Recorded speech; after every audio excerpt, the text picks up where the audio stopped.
तो देखो सबसे पहले तो फिजिक्स वाला बताता हूँ, जैसे कि यहाँ से मतलब ये सिंपल सी चीज़ है कि मतलब तार से बैटरी लगा के कनेक्ट करती है वो, और फिर जिसकी वजह से यहाँ से करंट जाएगा, एक बार इधर से जाएगा और एक बार इधर से जाएगा, I1 इधर से जाएगा और I2 इधर से जाएगा। और ये जो देखते हो इसका मतलब होता है कि यहाँ पे रेजिस्टेंस लगा है जो पड़े रेजिस्टेंट में, और फिर उसके बाद यहाँ से जाने के बाद इधर से जाएगा, इधर से जाएगा। देखो इधर से कोई मतलब नहीं होगा क्योंकि यहाँ का रेजिस्टेंस, अरे रेजिस्टेंस नहीं, यहाँ का कुछ कॉमन होता है जिसकी वजह से यहाँ का से कोई मतलब नहीं होता है, इसीलिए फिर इधर से जाता है और फिर इधर से और फिर मतलब यहाँ से अपना वापस आ जाता है। देखो there is no current in registers, जब मतलब कि जब एक्स और वाई का पोटेंशियल सेम हो, क्योंकि करंट तभी पैदा होगा। देखो उतना मुझे आता नहीं है लेकिन कुछ भी ना आने से सही कुछ बता ही देता हूँ जो मतलब, तो वही चीज़ है कि करंट तभी पैदा होता है जब पोटेंशियल डिफरेंस होता है।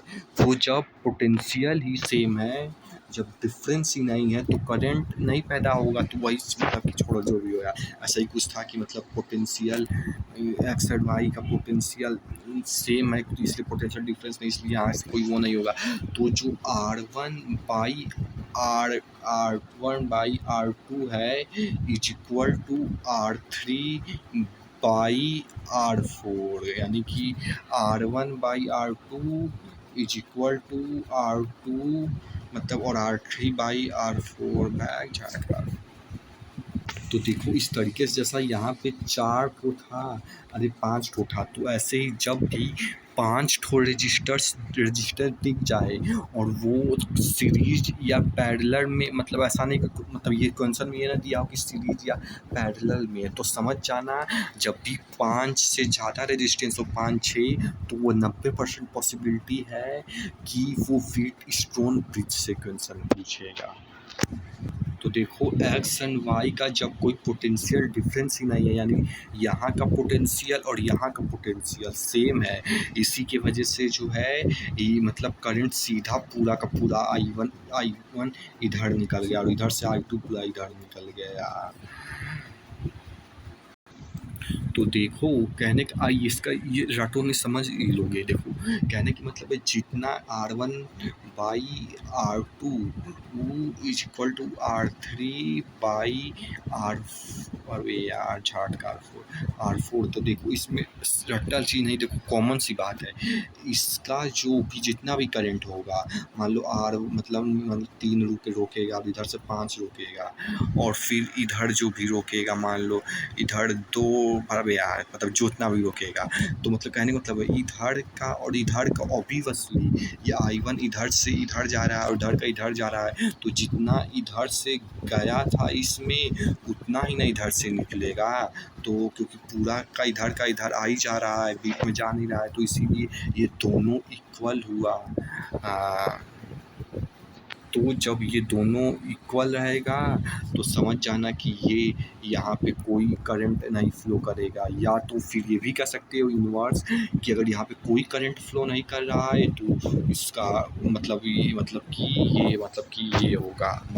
और मतलब वही है दोनों का कुछ अगर वो दिया रहेगा तो ये हो जिनका मतलब यही वाला समझ जाना, ये रहेगा तो वो समझ जाना। तो देखो इसका मतलब ये भी है कि यहाँ से कोई करंट नहीं फ्लो कर रहा है, यानी ये रजिस्टर्स को हटा दो तो भी वही मतलब हुआ, और इसको जोड़ दोगे, इसको जोड़ दोगे तो सीरीज आ जाएगा, और फिर इसको कुछ ऐसे कर दोगे, ऐसे कर लो, पहले नहीं समझ आया। देखो अगर 5 मिनट भी लगा देंगे तो समझ आ जाएगा, लेकिन बिल्कुल भी टाइम नहीं है, इसीलिए जो है देखो current higher medium to lower medium flow करेगा। जैसे यहाँ पे हायर होगा, यहाँ से बिजली आ रहा है, और यहाँ पे लोअर है तभी करंट फ्लो कर रहा है, नहीं तो अगर यहाँ पे पहले से हायर रहता तो ये करंट यहाँ ना फ्लो करके उल्टा ये वाला यहाँ फ्लो कर जाता। तो कहने का मतलब है कि करंट हायर मीडियम से लोअर मीडियम की तरफ ये फ्लो करता है, और दूसरा मीडियम हायर तो नहीं फ्लो कर पाएगा, उल्टा ये फ्लो कराता है। तो देखो सब देखो 3 चीज़ होती है जिस पे कभी-कभी क्वेश्चन आ जाता है। एक जो है वोल्टेज होता है जिसको V से डिनोट करते हैं, एक एमीटर होता है जिसको A से डिनोट करते हैं और एक गैल्वेनोमीटर होता है जिसको G से डिनोट करते हैं। और जो एमीटर होता है ये वो भी 3 तरह का होता है। एक इस तरीके से U के साइन से जो सबसे छोटा होता है उसको माइक्रो एमीटर बोलते हैं, और फिर M से जिसको मिली एमीटर जो माइक्रो से बड़ा होता है, और फिर मिली से भी बड़ा ये एमीटर होता है, एमीटर वाला मीटर। तो ये चीज़ हुई। और देखो वोल्टेज से हम जो है मतलब कि वोल्टेज से हम वोल्टेज है तो वोल्टेज ही मेजर करते हैं जब सर्किट जो है पैरेलल हो, यानी कि वोल्टेज से हम वोल्टेज मीटर करते हैं जब पैरेलल हो सर्किट है। और जो है हम एमीटर से जो है करंट मेजर करते हैं तब जब मतलब कि सीरीज में अटैच हो, तो उसमें हम करंट मेजर करते हैं एमीटर से तब जब सीरीज में हो। और जो हम गैल्वेनोमीटर से हम गैल्वेनोमीटर से हम कुछ भी मेजर नहीं करते हैं, हम उससे डिफ्रैक्शन मतलब देखते निकालते जो भी हो, जो कि बता देगा मतलब साला कुछ समझ में आया नहीं, पॉजिटिव है कि निगेटिव है, ऐसा कुछ। देखो जैसे जनरली वो जो करंट मेजर करने वाला डिवाइस होता है उसमें जो कंपास होता है वो 0 से मतलब यहीं तक होता है। इन दोनों के केस में वोल्टेज और एमीटर में यहाँ से मैक्सिमम यहीं तक मूव कर सकता है, लेकिन गैल्वेनोमीटर के केस में इसके बाद भी मूव कर सकता है, इसके बाद भी मूव कर सकता है, पूरा यहाँ से यहाँ तक में इसमें मूव कर सकता है। और इसमें केवल इतना ही इन तीनों के केस में, गैल्वेनोमीटर में पूरा यहाँ से यहाँ तक मिल के रीडिंग बता सकता है। और अगर गैल्वेनोमीटर तो किसी में भी जाए अगर 0 दिखा रहा है मतलब कि अभी करंट मतलब स्टार्ट ही नहीं हुआ, यानी कि उसमें भी कोई करंट नहीं है, तो यानी कि सर्किट बैलेंस्ड है। गैल्वेनोमीटर में लिखा है लेकिन बाकी सब में भी होना चाहिए, लेकिन गैल्वेनोमीटर में लिखा है। तो बस वही है कि वोल्टेज से हम वोल्टेज मीटर करते हैं जब पैरेलल में अटैच हो, और एमीटर से हम करंट मेजर करते हैं जब सीरीज में अटैच हो। और गैल्वेनोमीटर कुछ भी मेजर नहीं, हम डिफ्रैक्शन निकालते हैं, जो कि समझ नहीं आया क्या हुआ, लेकिन यहाँ पे कुछ पॉजिटिव निगेटिव लिखा है। और देखो पता नहीं क्या लिखा है इधर पे, आई यानी कि करंट इज इक्वल टू 0 और V is equal to V पता नहीं क्या है, वोल्टेज भी पता नहीं क्या है, और delta V is equal to 0 पता नहीं क्या। लेकिन ये जब भी लिखा रहेगा तो वो समझ जाना। देखो ये तो बताया कि 5 से 6 रजिस्टर्स है, तो मतलब वो चीज़ समझ जाना कौन उससे आया है वीटी स्टोन यानी कि इससे सवाल आ रहा है। लेकिन जब भी तीनों में से कोई भी कंडीशन दिया रहेगा तो समझ जाना कि वो क्वेश्चन इसी से रिलेटेड है। अगर आई इज इक्वल टू 0 या तो V B is equal to V P दिया है तो समझ जाना इक्वल, क्योंकि वो सब तभी होगा जब ये वाला केस होगा, तो समझ जाना। और ये समझते ही ये समझ जाना कि इसकी जो प्रॉपर्टी है यानी जो फॉर्मूला अभी पढ़े हो ये वाला फॉर्मूला तुम्हारा लगेगा, वो समझते ही ये समझ जाना। देखो टाइम नहीं है, जल्दी ख़त्म करता हूँ। तो देखो फ्रॉम क्लोज में फर्स्ट यानी कि ये मान लो फर्स्ट वाला है और ये मान लो सेकंड वाला है। तो फर्स्ट में जो है I1 और T देखो इसमें सेम डायरेक्शन में जा रहा है तो पॉजिटिव में होगा। हमारा जो I1 है वो पॉजिटिव में होगा, और फिर I1 से गया और फिर जो है इससे होते हुए देखो यही चीज़ है जो फिजिक्स वाला पढ़ा था और यहाँ वाला कुछ डिफरेंस आ रहा है, लेकिन जो भी छोड़ो। फिर इधर से जाएगा तो अब ये टूवर्ड्स डी जंक्शन नहीं आउटवर्ड्स डी जंक्शन जा रहा है। पहले इधर से गया था तो पॉजिटिव लेंगे, लेकिन अब ये आउटवर्ड्स आ रहा है तो ये निगेटिव वाला हो जाएगा, इसलिए I2 निगेटिव होगा। और जो है तो I1 इंटू पी, ये रेजिस्टेंस जो है यहाँ पे पी माना गया है और यहाँ पे रेजिस्टेंस आर है तो I1 इंटू पी और प्लस माइनस क्योंकि इधर से आया है तो इज इक्वल टू 0। और फिर इसको सॉल्व करोगे तो I1 P is equal to I2 R।